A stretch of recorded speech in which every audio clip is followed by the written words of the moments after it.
أعوذ بالله من الشيطان الرجيم. بسم الله الرحمن الرحيم. الحمد لله الذي لا يدوم إلا ملكه، والصلاة والسلام على من لا نبي بعده. أيها الإخوة، أيها الحضور، السلام عليكم ورحمة الله وبركاته. بندرابة جلبة من كلمنيون salminandu l'islam, salminandu ɓurɗu teddu e calminali fof, salminandu yimɓe aljannaji to aljanna, salminandu hufndu jam, hufndu yurmede, hufndu barke. Yo Allah waɗanen yurmede mum, yo Allah waɗanen barke mum, yo Allah waɗanen jam. En jetti Allah hande eɗen ɗo e sare Padel, e galle musidɗo tedduɗo woni galle ceerno bandiraɓe pindinede e diine mu'en. Ndu noddandu noon ala noddandu ɓurnu ndu mawnu. Kala ko neɗɗo noddatno e aduna ko ndu noddandu ɓuri mawnu. Sabu nelaɗo men sallallahu alaihi wasallam o wi'ino yo yottinane oɗo diine kala ɗo bo wawi yottine, hay sondo ko aya goto neɗɗo wawi hen. O yuballiqu anni walaw ayatan. Yottinane kam hay sondo ko aya goto rek. Nden koye ngoni yeeso yottingol woni sababu ngal ɗo kawral hande. Nden ɓeɓe ganduɗa kamɓe ngoni sababu o, yo Allahu lamɗo yoɓɓe moƴƴere, yo Allahu lamɗo daroranɓe, yo Allahu lamɗo faanu galle o yeeso, faana sare nde yeeso, yo tundu o yo lesdi ndi fof, yo Allah waɗanen jam, Allah waɗanen kadi deƴre, Allah waɗa kadi nanodirale lesdi he, ya ko Allah yiɗi nelaɗo sallallahu alaihi wasallam. Caggal ɗum bandiraɓe, eɗen jiɗi yewtu e toɓɓere dañde solo himmude no feewi no feewi no feewi. Toɓɓere nde ganduɗa sa'a fof ɓiɗɗo adama ko kaajo raɗɗo toɓɓere nde. Nden woni ko wiite koddigal. Koddigal ko hunde dañde solo, hunde mawnde nde ganduɗa nelaɗo men sallallahu alaihi wasallam serano malaika mbo ara he mum, mo ɗum rentina koddigal, mo ɗum rentina haqqe koddigal, ha nelaɗo wi fogino bom koddijo si maayi koddijo bandum ronat jawdi mum. Nden ɗum en tawat ko hunde mawnde fonde accitede hakkil, sabu jiidigal tigi tigi walla bandiragal tigi tigi wawa wirto koddigal. Sabu mo kodduɗa o kam dañduɗa jam, kono kam dañduɗa kadi safan jam. Kala ko wawma heɓ, siko ko moƴƴi walla siko ko moƴƴani, haade banda jiidaɗo arata tawa koddijo ma ari. En koddijo ko hunde mutnde accit hakkil. Allah noon fecci hoddiɓe sifaji tati, o waɗiɓe sifaji tati, hen goto fof Allah holli en won haqqe gonɗo hakkunde men e mu'en, kamen hoddiɓe ɓe. O wi oɗo koddijo haqqeji tati ngoni hakkunde ma e mum, oɗo koddijo haqqeji ɗiɗi ngoni hakkunde ma e mum, oɗo koddijo haqqe goto woni hakkunde ma e mum. Koddijo o mo ganduɗa haqqeji tati ngoni hakkunde ma e mum, on koddijo ko koddijo mo kodduɗa haqqe koddigal o na on rendini, haqqe jiidigal na on rendini, haqqe l'islam na on rendini. Nde ke tawat ɗi haqqeji tati fof goto hen fof ka poɗɗo eto ha timminabo. Koddijo ɗimmo on haqqeji ɗiɗi rek woni hakkunde ma e mum, woni koddijo mo kodduɗa, haqqe koddigal o rendini on e haqqe diine o, tawa on jiida haydara to bange enɗam. Koddijo tatɓo o on haqqe goto woni hakkunde ma e mum, woni haqqe koddigal ngal rek, ɗum hebdi on jiida diine, on jiida enɗam. Kono tawat ɗo hay o bo a jiida diine, Allah watti ɗum to nder, Allah watti ɗum to nder sabu won haqqe gonɗo hakkunde ma e mum. Yahma to wattan haala men goto hen kala en kalat hoko woni haqqe hakkunde ma e mum.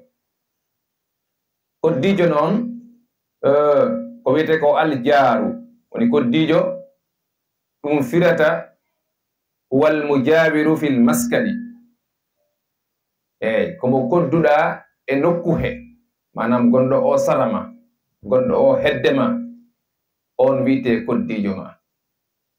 ɗum taki nelaɗo sallallahu alaihi wasallam haali o wi Allah mawnini koddijo ha tembidiri ɗum heddonowo, ha tembidiri ɗum heddonowo. Sabu donatɗoma o mo nondirta o ko on ɓadotirɓe no bete.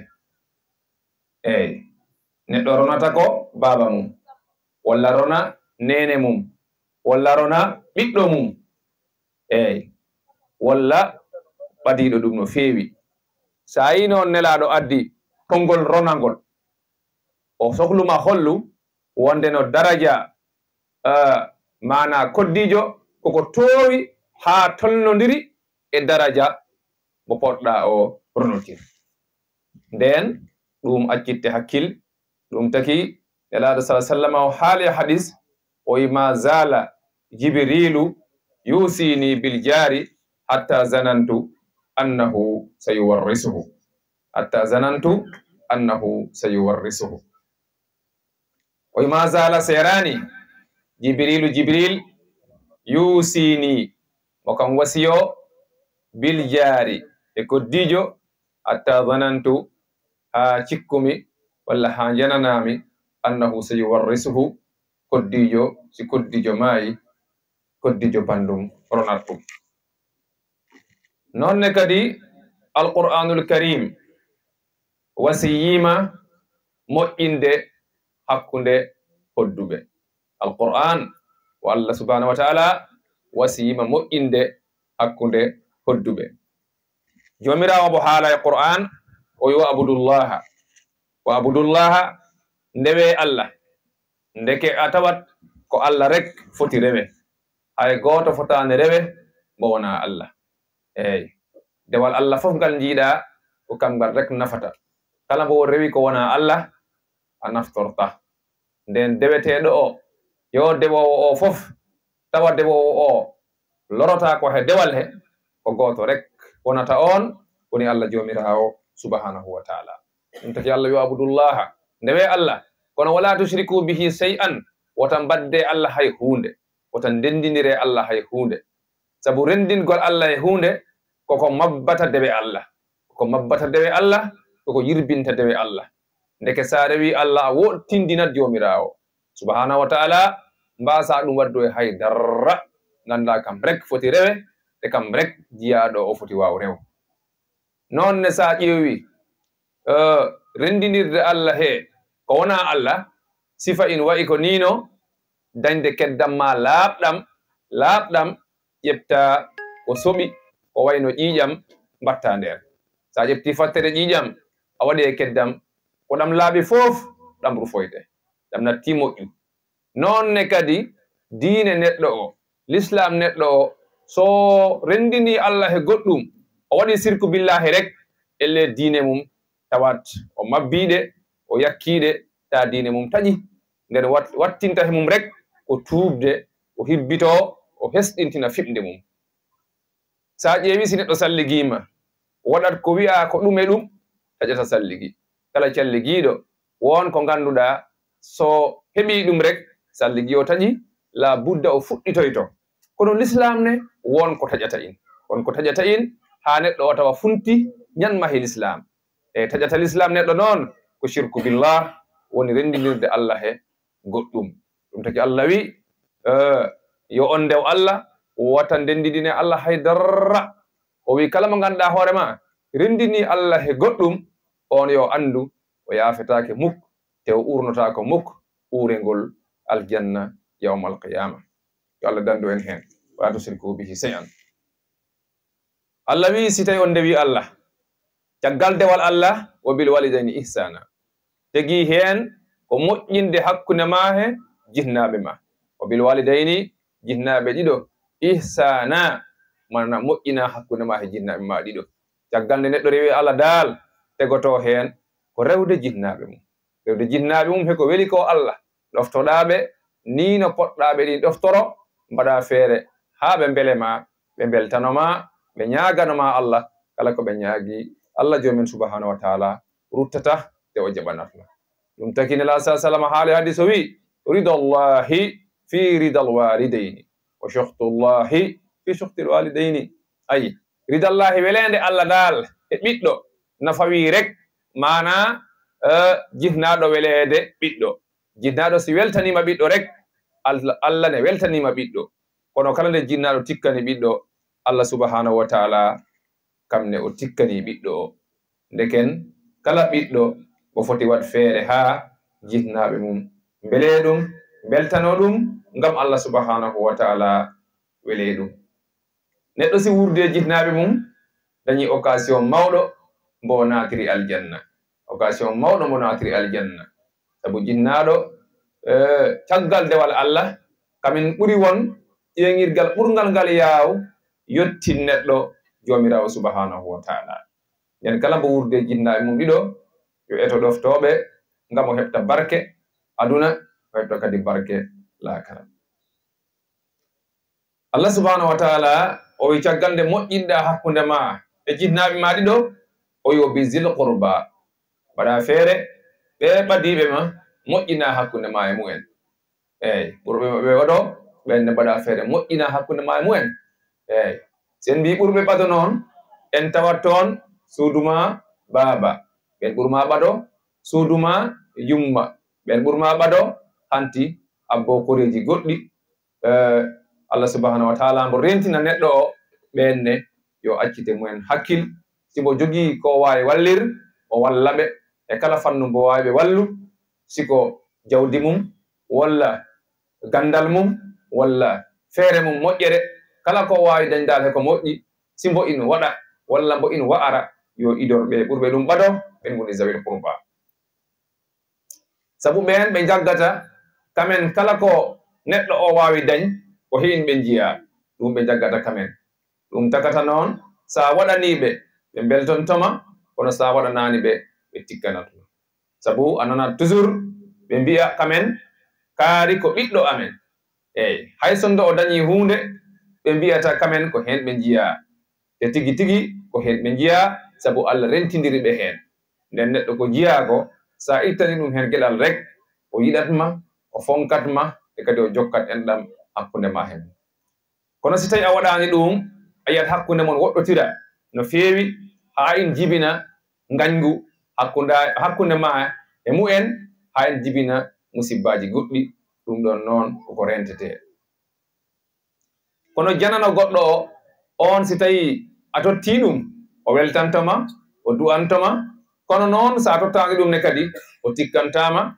sabu kam o jaggani heno jiya o jaggani heno renti ndeken goto kala yo wat feere ha ɓe o jiidi ɓe o ɓadodiri o wallodira e mumen e moƴƴere ha ɓe mbele ɗum ɓe beltano ɗum ɗum to yamirore jomirawo subhanahu wa ta'ala Allah wi wal yatama wayɗaɓe Allah wi gaccite hakkille e wayɗaɓe eyyi wayɗaɗo woni mo baba mum immi he aduna o accama o hellifaka o hewani doole o hewani ko wawi Allah wi wota jejjite on gaccite hemum hakkille no feewi sabu goto e mon kala yo laar sindo kam woni on place mana sindo hande neɗɗo on jogiiɗo jawdi bawɗo wallir sindo kam hande maayi acci cukalo mum tokosoñ koñ ngala walloɓe est ce que mbo añi yoɓe mballe laawa kalla o añaani tigi yoɓe mballe taabo yiɗi yoɓe mballe. Nden noon joomiraawo siwtina ɓe jogiiɓe waawɓe wat si ɓe nji alyatimeɓe ɓe mballuɓe ɓe njurmooɓe ngam Allah walla ɓe kamenne yurmooɓe. Allah wi wal masakini miskineɓe ɓenne hiwtoreɓe hiwtorte miskineɓe ɓenne so Allah totti on geɗal ngal ɗon tottira ngaccite hakkille miskineɓe Allah ɓenne totton ɓe hen geɗal ngal Allah subhanahu wa ta'ala totti on.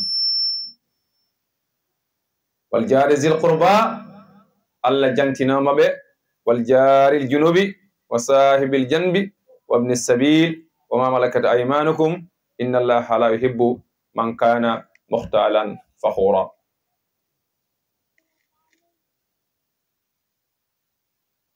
hande bandiraɓe annabi sallallahu alaihi wasallam mo hirjina e moƴƴinde faade e hoddiɓe. Allah jomen subhanahu wa ta'ala mo hirjina nelaɗo Allah nelaɗo mo hirjina leñol ngol e moƴƴinde koddigal e teddinde koddijo. ɗum taki o haala e hadis o wi man kana yuminu billahi wal yawmil akhiri falyukrim jarahu. kala gonɗinɗo Allah gonɗini nelaɗo Allah yo teddin koddijo mum yo teddin koddijo mum. ndeke a tawat ɗo kala mbo teddinta koddijo on firtata o gonɗinani Allah te o gonɗinani nelaɗo Allah. sabu nelaɗo ko wi kala gonɗinɗo Allah mo gonɗini nelaɗo Allah mo gonɗini ñalama darga fal yukrim jarahu yo teddin koddijo mum.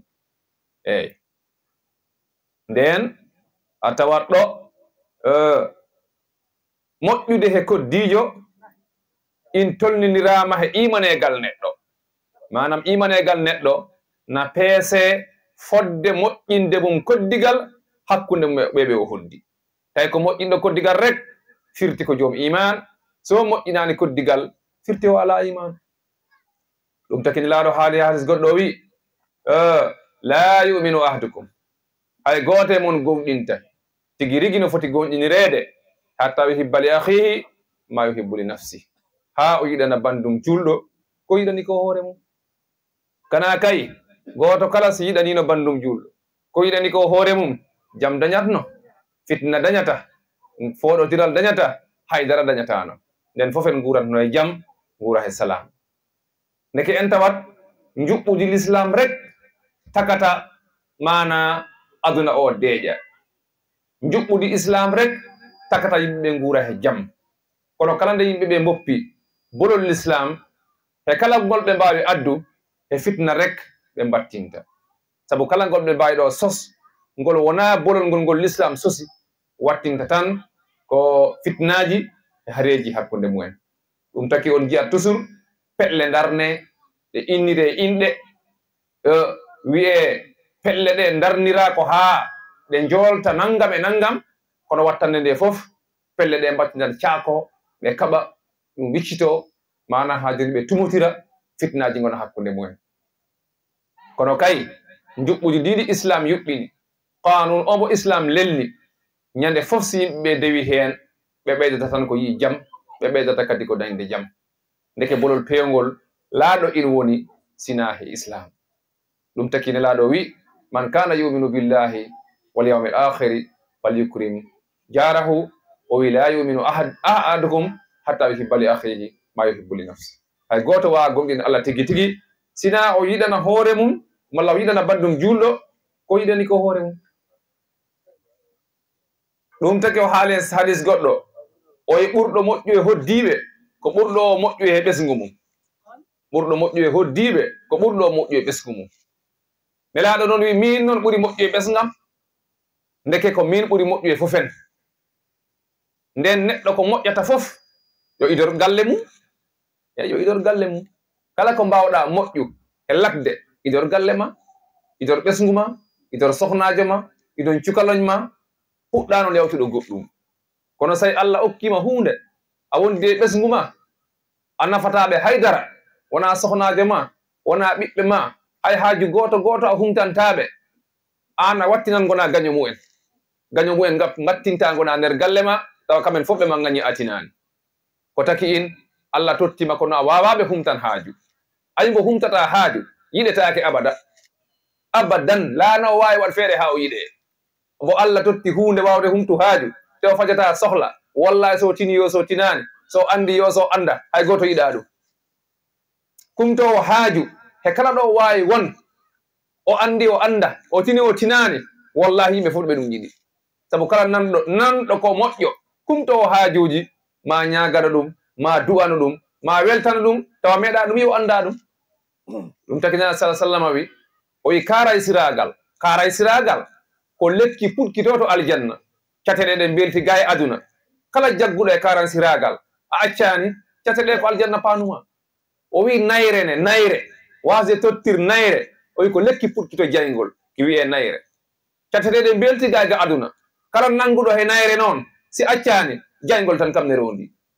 naudu billahi min zalik nden en tawat neɗɗo ko yiɗani ko hoore mum dal so wanno feere ha yiɗani bandiɓe mum julɓe fof en ngurate jam yo Allah okku en ɗum ƴettama e hadis abi hurairata radiyallahu anhu abi hurairata haali hadis o wi nelaɗo sallallah alih sallama jaggi he jungo abi hurairata o wi abi hurayra armi haalanma geɗe jowi jaggaɗe kisa sa jaggi heɗe rek kisa geɗe jowi nanguɗe rek kisa abi hurayra wi nelaɗo hoɗi goniɗen jowi o wi ɗum ittaqil maharima reno kala ko Allah harmini kala ko wiyana harmi woppu dok wata ɓato sa waɗi ɗum takun abadan nasi gona ɓurɗo o waw rewi Allah he aduna he fof kala dewo Allah gona ɓurɗo waw rew Allah ndeke hande ma rew Allah ko haɗa ko accatintawo puɗɗa noon wimino rewoya Allah kono ko Allah haɗi ko fof a wawa in rondo ha para mbiya titi mino fayi to Allah sabu Allah ko kaɗɗo ko gaddata ko he mum ndena diñatin toon to gonɗa ɓornoɗa faɗoma fa e mum eyyi wona duwañoɓe won koɓe ɗaɓɓitta est ce que hombo suusi in rondo rek faato mumen ko handirte ko hay goto suusa ko inno e hunduko wona ɗon in gandi ko maggete ko hembo suusi rondo saku in tan faana duwañoɓe ala a accatin toon kay walla cuuɗa in ha para kay ndewa ɗo no duwañoɓe calmodira e men jawta kono ndondoɗa saku in tan kappoɗaɗo duwañoɓe ɗa andi ɗo in wattintaɗo jaggide ndeke kay sa wi minne mino fayi to Allah mana mino juuloya walla mino horoya walla mino fetti askel jawdam walla mino rewa Allah a woppat kaɗe Allah ɗe caggal to mbiya ɗon hanti Allah mino nimi ari Allah wima bisimilla kono sina ɗum kay ko ɓande rewtata hen ɓande ɗon gandi ɓande e ɓande rewtata hen ɗum taki noon wi ittaqil maharima takun abadan nasi o wi o arda bima qasama Allahu laka takun agna nnasi eyyi nelaɗo Abu Hurayra ko Allah feccumako ko in famɗi yo in yonma rek ya yondino sa woni jondiniɗo gona ɓurɗo alɗo himɓe ndeke galo wonande sina jondiniɗo rek kala ko mbawɗa hewre kala ko mbawɗa dañ sa yondinaki sa yeccitima jiya ka jiya sa yi ka jiya noon ta yondinaki eno mbaddata hin andi cow ari ndeke ko yondinade nde rek woni gonga te neɗɗo wawa dañ fof neɗɗo wawa jii fof a jiyat ɗum rek ko heddi ko mba sa en ji sa yondinaki noon ka jiya ko hakkil ma wona hen ha gonta miskino ha gonta baaso taɓaɗa heewi tef jawdi ɗum taki o wi warda ya wele bima qasama Allahu laka ko Allah feccanmako takun agna nnasi o wi wa ahsin ila jarika takun mu'minan nelaɗo Abi Hurayra moƴƴin hakkunde ma e koddijo ma gona gonɗinɗo Allah gona gonɗinɗo Allah takun mu'minan ndeke si neɗɗo moƴƴinani hakkude mum e koddijo mum e ley o gonɗinani Allah o wi Abu Hurayra wa ahibba linnasi ma tuhibbu li nafsika takun musliman yiɗan bandiɓe ma julɓe ɓe ko yiɗanɗa ko hoorema puɗɗa won julɗo hanti gona julɗo yiɗan bandiɓe ma julɓe ɓe ko yiɗanɗa ko hoorema takun musliman gona julɗo kono o teggani ɗum hen noon jowɓel ngel o wi ɗum wala tuksiri dahika wota hebbin noon jaleɗe sabu hebbinkol jaleɗe nelaɗo wi koko warata ɓernde ko warata ɓernde. Hey, ɗa andi paralyse tigi tigi ko mbiten ko paralyse doctoraɓe ɓe in gandi tigi tigi wona ɗum woni paralyse. Paralyse woni paralyse ɓernde. Ay ɓernde si paralyse ko ɗon tigi woni paralyse gonga go. Allah subhanahu wa ta'ala mbo haala paralyse e Qur'an mbo wiya qad aflaha man zakkaha. Qad aflaha malama man zakkaha on laɓɓiɗɗo ɓernde mum. Kono wa qad khaba soyi perdi man dassaha on ɗaknuɗo ɓernde mum. O tunniwinɗe nde hande waɗi paralyse. Andi won ɓernde ko baɗɗe paralyse ɗe nanata ɗe nanata ɗe nanata. Qur'an a fossi wajanoma ɓe nanata. A wawa ɓe nan sabu ɓernde ɗe waɗi paralyse. Allah wi khatama Allahu ala qulubihim wa ala sam'ihim wa ala absarihim ghisawatun wa lahum azabun azimun. Ay Allah wi ɗen ɓernde baɗɗe paralyse hanti leer Allah wonta naat nderɗe. Sabu Allah wi mi kasti ɓerɗe ɗe. Ɓernde nde uddama ha pari kastama. Ɓernde koko waɗi foy danejo laɓtuɗo tos. Si neɗɗo jibinama ardata mo laaɓi tos tos tos tos tos.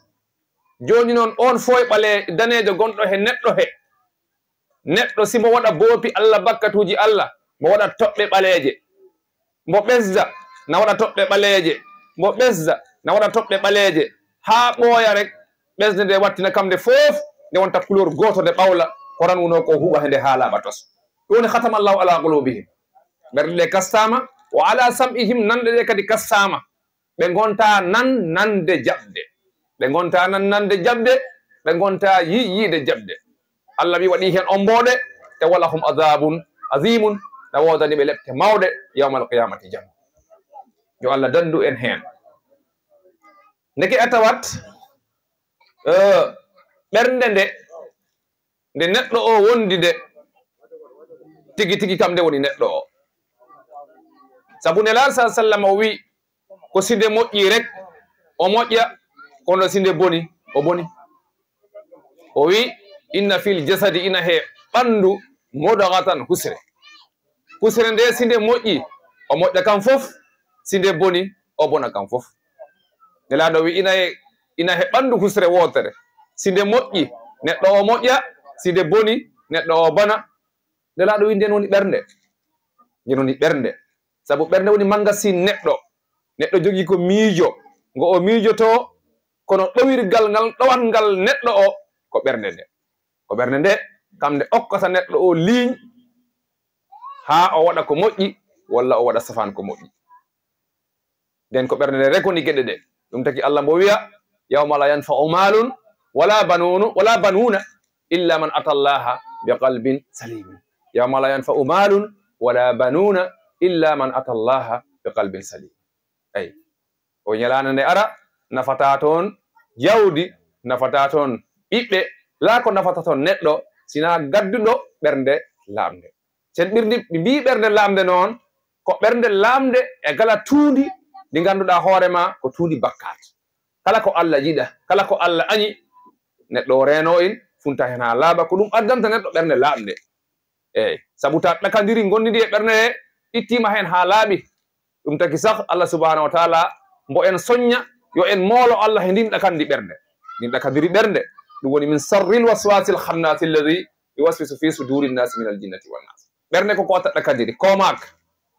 Ndin ɗakadiri gonande ɓernde noon neɗɗo fof ko poɗɗo wat feere ha lootandi itta nde ɓernde mum ha laaɓa o hibbito o wona neɗɗo njaayi, neɗɗo laaɓɗo. Eyi sabu sa rondima sam tewu sa rondima sam tewu sa yiɗi sertu e buubi rek accumbo. Sa yiɗi buubu accuma accu sam tewu rek. Eyi kala dondiɗo sam tewu mbubu sukka e ma, mbubu cukka e ma, ɓokkagol ngol noon ɓokkagol ngol ala ko nafata, ala ko nafata. Ɗa andi ko nafanma woppu sam tewu o rek. Sa woppi sam tewu o rek wonta yi mbubu. Ndeke bakkatuji ɗi woni sam tewu o. Eyi sa yiɗi sertu e bakkatuji, sa yiɗi sertu e seyɗane rek accu bakkatuji ɗi, manam accu bagage mum. Kala ko wiyete boopi Allah bagage seytane. Joni noon sa rondima bagage seytane ndariɗa mbiɗa Allah muslame seytane dandame seytane te an ɗa rodi bagage seytane helo Allah musidanma seytane ndeke accat bagage o ha para mbiya Allah bagage seytane o mona joni dandame bagage eno dandame seytane auzu billahi min chaitanir rajim eyyi kono dendagal cawli seytane ɗi fof ɗaɗi rentidiri ɗa ronde e hoorema mbiya Allah dandame seyɗane Allah wawama dando seyɗane madama accani il faut gacca ndeke wala tuksiri dahika fa inna kasrata dahik tumitul qalba ndeke jaleɗe kewɗe nelaɗo wi koko warata ɓernde koko warata ɓernde jaleɗe kewɗe koko warata ɓernde aywa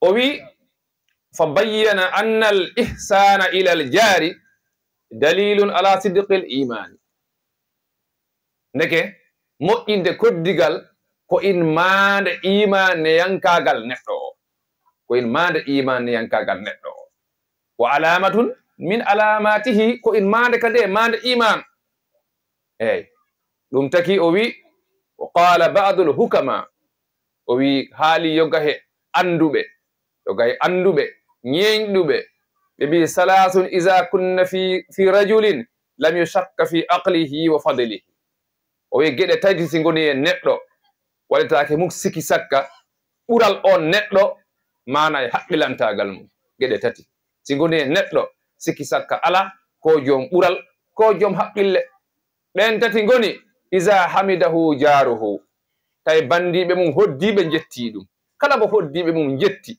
mbi ko moƴƴo wallahi ko moƴƴo sabu hoddiɓe mbiɗo neɗɗo ko moƴƴo pour hoddiɓe mbiyat neɗɗo ko moƴƴo ko hunde sattude ko hunde hittude nde moƴƴata ha hoddiɓe jaɓanma ka moƴƴo he daw ko hitti daw ko satti daw ko satti daw ko satti eyyi daw ko satti no satti de no satti no feewi ko taki in nelaɗo ko moƴƴo wondo hay goto ɓura ɗum moƴƴu kono hoddiɓe mum mbino o moƴƴani ɓe calino moƴƴere nde ha ɓe ndiwi ɗum ɓe jaltini ɗum ayi yimɓe hewɓe salimiɓe a waɗiɓe cité a tawat ɗum heɓinoɓe ko wayi noon heɓinoɓe pourtant ta ko moƴƴuɓe kono noon won ko heedata hakkude neɗɗo o he yiide moƴƴere neɗɗo o wonko heedata hakkude he ɗum ko heedata hakkude he noon ɗum wiite ɗakandi gonɗiɗi he ɓernde he ɗum haɗatma yi moƴƴere neɗɗo o walla jiyande ha para boom gasa ha lugga uwa ɗum fof na waɗe sabu jojo ganda he neɗɗo ko moƴƴi ko tegɗa e gite ma ko mawɗa meme jungo ma kono ndara to ko fira he mum ta ko pirol rek pirol tan ɓolol ɓoccolol nguma ɗum ko fira gacca ko jiiɗa ko joni noon est ce que ko jiiruɗa gite ma nas wona pirol heko piroɗa ko ɓuri won gonga kana ko jiiɗa ko kono ƴewtido tan yimɓeɓe ko ɓuri ko hen heew ko ɓuri ko hen heew ko minan wi'a rek kaari de minan wi'a tawa ana yii he mum moƴƴere nde mbawɗa haal nde mbawɗa firo mawde kono nden moƴƴere nde mbawɗa he mum firo mbawɗa nde yi ganduɗa nde a wattande nanalla o manam nanalla o ɓurtantoma min de mi wi'ama naggam walla mi nani naggam anke ko ganduɗa ko jaggu ɗum ɓuri won gonga ko jiiɗa koye gite ma gas nangu ɗum he mum sabu noon yitere fenata nanalla ko in waramba de kono kala ɓorniɗo bo tirko in wondata andi tirko woni wuttiyel pongel ɗore ndufondi ɗum woni tirko sa nani noon ko waramba nanalla ko ha wara e kolɓule kono kala nde jiyoyɗa ko nanɗa ko in ussoto kala nde mbiɗa min nan ñande fof jiiɗa ko mbinoɗa komin nan a tawat mocce o ndeke wonano ɗum taki jomen hakkillaji ɗiɗi tigi tigi ɗi ɓe jaharatami nan neɗɗo wara rek firo ma hunde neɗɗo ɗe mbiya ande gara ande mbaɗa gonfoleɗa firoyo joom hakkille yahrata ɗum kala ko mbawɗa firi he neɗɗo siko ko moƴƴi firiɗo ino ko moƴƴo nangu ɗum rek siko safan fira he mum an wota jaɓ ɗum accu ha jiya wota jaɓ ko fira ko abadan ɗum woni si tawi hoddiɓe jetti ɗum wiyama gonga ko moƴƴo woni hoddiɓe ɓe ko joom ɓural walla si tawi ɓadiɓe ɗum ɓe woni bandiɓe ɓe suudu baba yumma mbi ko moƴƴo wallahi ko moƴƴo nonne kadi sehilaɓe yahdiɓe ɓe si mbi ko moƴƴo wallahi on ko moƴƴo joni bandiraɓe min andi futuro ari foti inchallah en dartinira ɗo rek ha sen juuli futuro garten en dañi ɗo hoɓɓe woni ceerno men ceerno Demba Sow e baɗiraɗo men ceerno Babacar Ba ɓe jottima ɗo joni inchallah kamenne bisimilla mumen min andi sen juuli futuro ha en gasni garen kentiten toɓɓere nde ƴettunoɗen woni toɓɓere koddigal inchallah. Assalamu aleykum wa rahmatullahi taala wa barakatuh.